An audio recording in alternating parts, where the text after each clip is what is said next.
C'est le Radio Cote et son électron libre sur le 104.8, l'émission déjantée du mercredi soir. Alors, monte le son.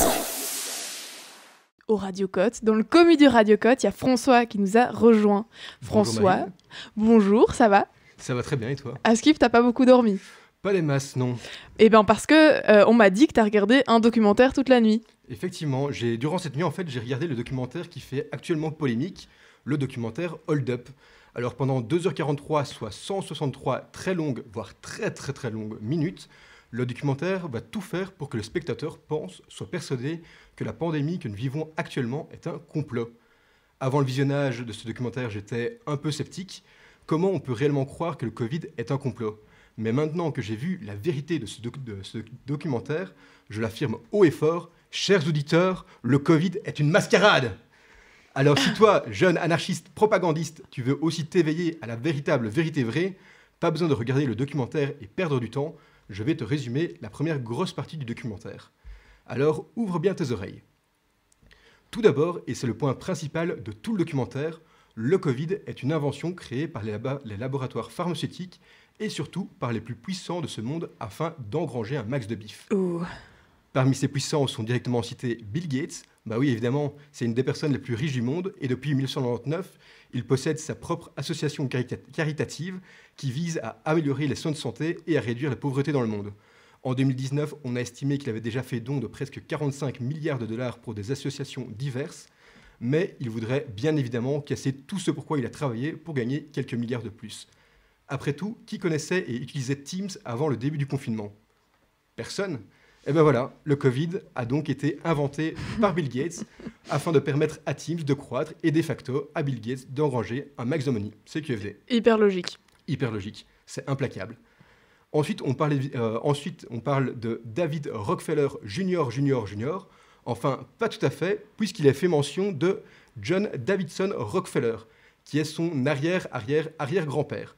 Comme quoi, même mort, on peut continuer à faire chier son monde. Après, David Rockefeller est le petit-fils d'un ancien grand magnat de l'industrie pétrolière. Ils sont clairement pas les plus connus pour leur philanthropie, mais de là à les accuser d'avoir manigancé de créer un virus qui a déjà tué plus de 1,5 million de personnes, c'est, je trouve, un peu abusé, Marine. Tu ne penses pas ? Ouais, je pense que c'est quand même un peu limite, quoi. Surtout qu'avec le réchauffement climatique, dû à l'utilisation des énergies pétrolières, il va clairement en tuer beaucoup plus de personnes. Alors pourquoi il s'emmerderait avec un petit virus de pacotille ?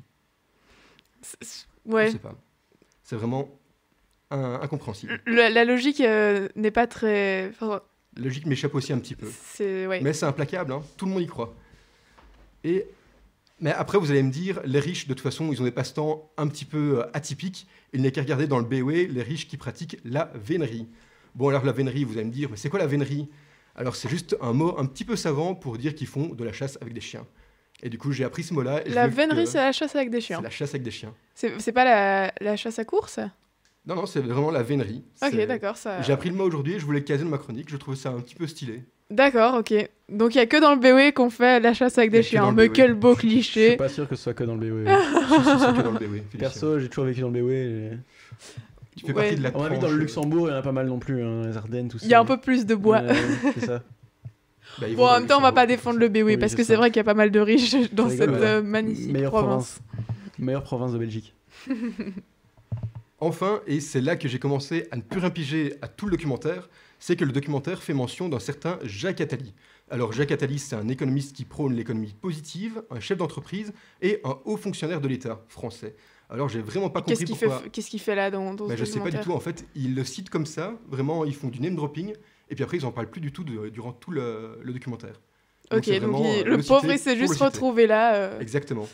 Donc il a d'ailleurs fait des tweets pour dire qu'il comprenait pas pourquoi il était dedans. Ah ben... C'était un peu incompréhensible. Alors clairement, le documentaire, ça part dans tous les sens et tout le monde en prend pour son grade. Les politiciens qui jouent le jeu des multinationales en ayant une gestion de la crise la plus catastrophique et la plus désordonnée possible, les médias qui relaient des fausses informations et qui musellent ceux qui osent détenir la vraie vérité, les laboratoires pharmaceutiques qui inventent de nouveaux symptômes et de nouvelles mutations, et j'en passe des bonnes et des meilleures. La manipulation est partout. Alors réveillez-vous, bon sang. Oui, parce qu'évidemment, tout le monde a les yeux fermés et on se rend pas compte de la vérité qui la est vérité vraiment vraie. La vérité vraie. Non, plus sérieusement, ce documentaire est tout ce que l'on peut appeler un cas d'école en matière de désinformation et de manipulation de l'information. Un comble pour un documentaire qui veut justement dénoncer ces 2 points. Alors quand j'ai regardé ce documentaire, j'ai été vraiment impressionné par le nombre de sources différentes qui sont utilisées à travers les 2h43. Au niveau des extraits vidéo et l'audio, certains sont utilisés correctement et ne déforment pas les propos des interviewés. On voit des extraits de journaux papier, des extraits de journaux télévisés, des conférences de presse, des communiqués de presse. En revanche, d'autres sont complètement tronqués afin de leur faire dire ce qu'ils ne disent pas du tout. Par exemple, au milieu du documentaire, on voit à plusieurs reprises un article de Libération qui fait mention d'une rémunération de 55 € quand un médecin signale un cas Covid. Il s'agit en fait d'un article du service de fact-checking de Libération qui dit que cette info est complètement fausse. Donc ils ont juste pris le fait que cet article apparaissait dans Libération, donc ils se sont dit Libération a fait ça et il l'a dit, donc c'est d'office vrai. Alors que justement, Libération disait que c'était faux. Voilà, c'était le fact-checking de Libération. C'est dingue ça. C'est vraiment incroyable. Donc ici, l'emphase est vraiment mise sur le fait que cette info est réelle. Après, le documentaire fait mention d'un camarade de promo de Macron, un certain Fabrice Friès, sauf que ce dernier a été diplômé 18 ans avant Macron. Ce qui fait qu'ils ne sont pas du tout renseignés par rapport aux informations qu'il véhiculait. Ah oui, en plus. Donc il y a vraiment... On va de fausses infos en fausses infos. Et toujours, ainsi de suite. Mais c'est vraiment, il faut vraiment un peu gratter pour comprendre que ce sont des fausses informations. Parce que si tu regardes le documentaire comme ça, bah, tout paraît cohérent en fait. Et des exemples comme ça, en fait, il y en a une dizaine dans le documentaire. Il faut vraiment chercher un peu et je trouve que ça pourrait être un chouette jeu à boire pour les futurs journalistes. Pour faire du fact-checking. Exactement. Mhm. Donc s'il y a des journalistes qui nous Prochain écoutent, cours de source. voilà. Pour les Master 1, franchement, ça pourrait être incroyable qu'ils fassent ça. Purée les pauvres, parce que franchement, c'est pas facile quoi. Les 4 heures en salle info de l'année passée, je m'en souviens. C'était très chouette. On s'est tous amusés. Alors j'aurais pu également vous parler des interviewés qui sont des experts très controversés, des techniques journalistiques utilisées afin que l'on tombe dans le panneau, de la controverse des publications, de la diffusion du documentaire et bien d'autres. Mais je pense que vous avez compris un peu de quoi il en retournait et vous avez compris que c'était pas forcément un documentaire à regarder si on veut avoir de la vraie information. Mhm. Et il y a plein de médias justement qui en ont parlé de ce documentaire en pointant les mêmes points que toi, en disant justement que c'était dangereux. Et aussi, il n'y a pas que les médias, il y a aussi des youtubeurs et tout. Et c'est vraiment intéressant de voir toutes les pratiques de manipulation. Si vous voulez aller plus loin sur le sujet, je vous conseille vraiment, vous tapez juste Hold Up sur YouTube et vous voyez notamment toutes les manipulations avec le son, la musique, etc. C'est vraiment super intéressant. Allez, merci François. C'était avec grand plaisir. C'était très intéressant.